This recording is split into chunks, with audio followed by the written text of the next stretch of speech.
Hello friends, இன்னைக்கு கதை நேரத்துக்கு உங்கள் எல்லாரையும் வரவேற்கிறேன். சிலருக்கு தொட்டதெல்லாம் வெற்றியாக அமையும், ஆனால் சிலருக்கு அப்படி அமையறதில்ல அப்படிங்கிற வருத்தம் இருக்கா? அப்போ இந்த கதை உங்களுக்காக தான். இதை மட்டும் கேட்டு பாருங்க, அப்புறம் நீங்கள் செய்கிற செயலையும் உங்களுக்கு வெற்றி மட்டும்தான் கிடைக்கும். நம்பிக்கையாக கேளுங்க.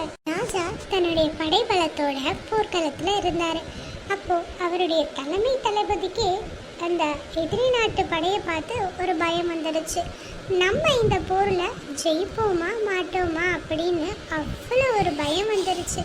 அவர் ராஜாவோட நெருங்கிய நண்பரும் கூட. அதனால் அன்னைக்கு இரவு ராஜாவோட தனிமையில் சந்திச்சு தன்னுடைய சந்தேகத்தை பரிமாறிக்கிறாரு. ரொம்ப நெருங்கிய நண்பர் இல்லையா, உரிமையாக பேசுகிறாங்க. அப்போ ராஜா சொல்கிறாரு, சரி, உனக்கே இவ்வளோ சந்தேகம் வந்துருச்சு அப்படின்னா இதுக்கு ஒரு தீர்வு கண்டு தான் ஆகணும். பக்கத்தில் ஒரு முனிவருடைய மடம் இருக்குது. அங்கே தியானம் செய்வாங்க. அந்த இடத்துக்கு போவோம். அங்கே ஒரு அதிசய நீரூற்று இருக்குது. அதன் பக்கத்தில் நம்ம ஒரு பூவா தலையாக போட்டு பார்ப்போம் அப்படின்னு சொல்கிறாரு. ஒரு தங்க நாணயத்தை எடுத்துக்கிறாங்க. தன்னுடைய சேனை மொத்தத்தையும் கூப்பிட்டுக்கிறார் ராஜா. அடுத்த நாள் காலையில் எல்லாரும் போகிறாங்க. போனதும் ராஜா என்ன சொல்கிறாரு, சரி, எல்லாரும் தியான நிலையில் அமருங்க, மனசை ஒரு நிலைப்படணும். பூ வந்தால் போர் வேண்டாம், சமாதானமாக போயிடலாம். தலை வந்தால் நம்ம தான் வெற்றி பெறுவோம். நல்ல ஒரு தன்னம்பிக்கையோட, ஒரு ஆக்ரோஷம் இல்லாத ஒரு நல்ல தன்னம்பிக்கையோடு நம்ம போகிறோம் அப்படின்னு சொல்லிடுறாரு. சரி அப்படின்ட்டு எல்லாரும் முடிவு பண்ணிடுறாங்க. ராஜா எல்லாரையும் தியானத்தில் உட்கார சொல்லிடுறாரு. உட்கார சொல்லிட்டு பூவா தலையா இப்போ போடலாமா அப்படின்னு கொஞ்சம் நேரம் கழித்து எல்லாரையும் கண் விழிக்க சொல்லிட்டு கேட்குறாரு. எல்லாரும் ரொம்ப சந்தோஷமா போட்டு பார்க்கலாம் அப்படின்னு சொல்கிறாங்க. ராஜா தன் பையிலேருந்து ஒரு காசை எடுத்து சுண்டி விடுறாரு. அது என்ன வரும் அப்படின்னு ஒரே ஆவல் எல்லாருக்கும். பூ விழுமா தலை விழுமான்னு ஒரே ஆவல் எல்லாருக்கும். ராஜா கையில் அந்த காசை பிடிக்கிறாரு. ஒரு 2 நொடி யாருக்கும் காட்டலை. அதுக்கப்புறம் திறந்து பார்த்தா அதில் தலை வந்திருந்தது. எல்லாருக்கும் சந்தோஷம், ஆக்ரோஷமாக அப்படி சந்தோஷத்தில் வெற்றி முழக்கங்கள். நமக்கு தான் வெற்றி, வாங்க போருக்கு போகலான்னு அந்த சேனையே ரொம்ப குஷி ஆயிடுச்சு. சந்தோஷமாக போருக்கு போயிட்டு வராங்க. வெற்றி அவங்களுக்கு தான் கிடைக்கிது. நல்ல திறமையாக போரிடுறாங்க, சமயோசிதமாக யோசிக்க செய்கிறாங்க, ஒத்துமையாக செயல்படுறாங்க. இதெல்லாம் வெற்றிக்கு வழிவகுக்குது. வெற்றி விழாவில் அந்த தலைமை சேனாதிபதி இருக்கார்ல, தளபதி, அவர் பேசுகிறாரு. இந்த வெற்றிக்கு முழு காரணம் யார் தெரியுமா? அங்கே ஒரு அதிசய நீரூற்று இருக்குது. நம்ம கேட்குற கேள்விக்கு சரியாக பதில் சொல்லுது. நாங்கள் அந்த இடத்துல போய் தான் பூவா தலையாக போட்டு பார்த்தோம். அங்கே பூ விழுந்தால் போர் வேண்டாம், தலை விழுந்தால் வெற்றி நமக்குன்னு முடிவு செய்யலான்னு பார்த்தோம்.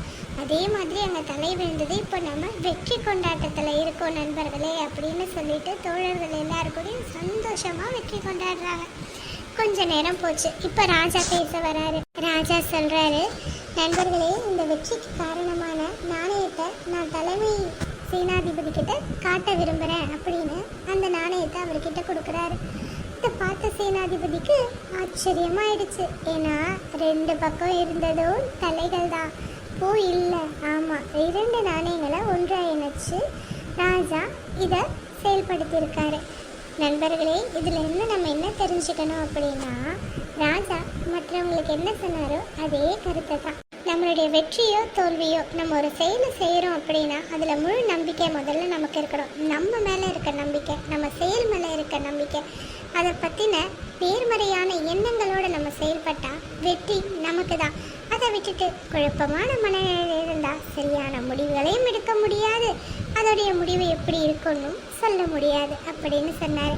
இப்போ தலைமை சேனாதி மட்டும் இல்லை, சேனையில் இருந்த அத்தனை பேரும் ராஜாவோட பதிலுக்கு ஆமாங்கிற மாதிரி தலையசைச்சாங்க. அவங்களுடைய வெற்றி கொண்டாட்டத்தில் அவங்களுக்கு ஒரு சின்ன கலக்கம் ஏற்பட்டுச்சு. நமக்குள்ளே ஏன் இந்த கலக்கம் அப்படின்னு. அதற்கப்புறம் வந்த போர்களில் எல்லாம் சமயோஜிதமாக அவங்க வெற்றி பெற்றாங்க, திறமையாக செயல்பட்டாங்க. இன்னும் சொல்லப்போனால் பல இடங்களில் போர் புரியாமலேயே, மற்றவர்களை துன்புறுத்தாமலேயே சமயோஜிதமாக நிறைய பேர் வெற்றி பெற்றாங்க. நம்மளும் இந்த மாதிரி தான் நம்மளுடைய செயல்களில் வெற்றி வேணும் அப்படிங்கிறது, கண்டிப்பாக நம்மளுடைய செயல் சிறப்பாக அமையும் அப்படிங்கிற எண்ணத்தோட என்ன செய்யணுமோ அதை மட்டும் நினச்சி நேர்மறையாக செயல்பட்டோம்னா கண்டிப்பாக வெற்றி நமது தான். அந்த எண்ணத்தை மனசில் வச்சுட்டு செயல்படுங்க. நீங்கள் கண்டிப்பா வெற்றியாளர் தான். நம்புங்க, நடக்கும். நான் சொல்றது சரிதானே? சரி, இந்த கதை பிடிச்சிருக்கு, நம்ம தொடர்ந்து கதை பேசலாம். கதை நேரத்துக்கு உங்களுக்கும் விருப்பம் அப்படின்னா லைக் பண்ணி, ஷேர் பண்ணி, சப்ஸ்கிரைப் பண்ணுங்க. கமெண்ட்லேயும் உங்களுடைய கமெண்ட்டை சொல்லிடுங்க. விரைவில் உங்கள் எல்லாரையும் சந்திக்கிறேன். நன்றி, வணக்கம். சீக்கிரமா கதை நேரத்தில் சந்திக்கலாமா?